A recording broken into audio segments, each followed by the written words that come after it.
নমস্কার, সবাইকে বং হেসেলে সাদর আমন্ত্রণ। আজ আমি মাখানা ফ্রাই করেছি। এই মাখানা ফ্রাইয়ের মধ্যে আরও মুখরোচক করার জন্য আমি ছোলা এবং বাদামও দিয়েছি। মাখানা খাবার উপকারিতা অনেকেই জানেন, তবুও বলছি এই মাখানা high blood pressure, high blood sugar এবং ওয়েট লসের জন্যও খুব উপকারী।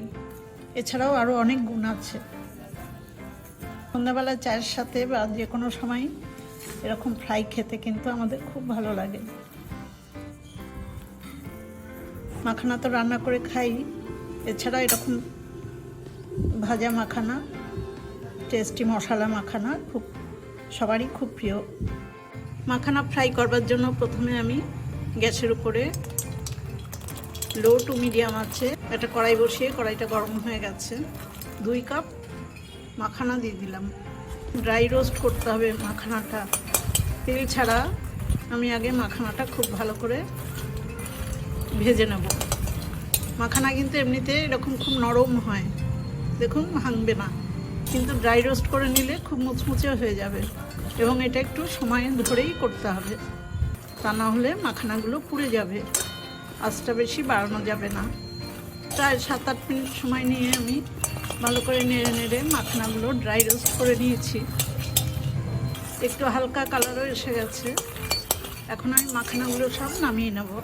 মাখানাগুলো নামিয়ে নেওয়ার পর আমি কড়াইতে 1 চামচ রিফাইন্ড অয়েল দিয়েছি।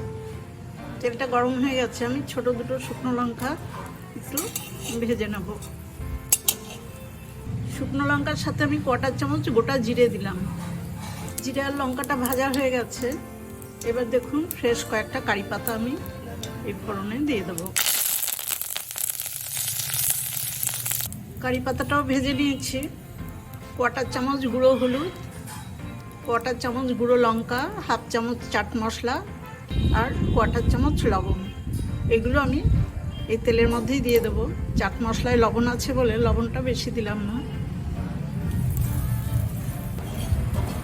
এবার 1/2 কাপ ড্রাই রোস্ট বাদাম, খোসা ছাড়ানো, আর 1/2 কাপ ড্রাই রোস্ট ছোলা।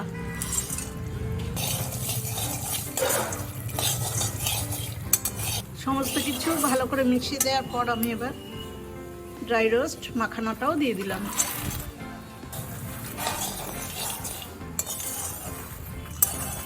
এবার লো ফ্লেমেই এগুলো সব ভালো করে মিশিয়ে নেব।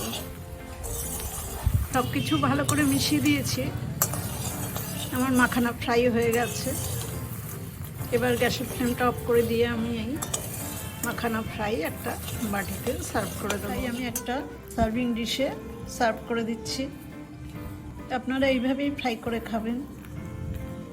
আমার এই মাখানা ফ্রাইয়ের রেসিপিটা দেখে আপনাদের যদি ভালো লাগে তাহলে আমার ছোট্ট চ্যানেলটা লাইক, শেয়ার, কমেন্টস এবং সাবস্ক্রাইব করবার জন্য অনুরোধ রইল। সবাই ভালো থাকবেন, সুস্থ থাকবেন। ধন্যবাদ।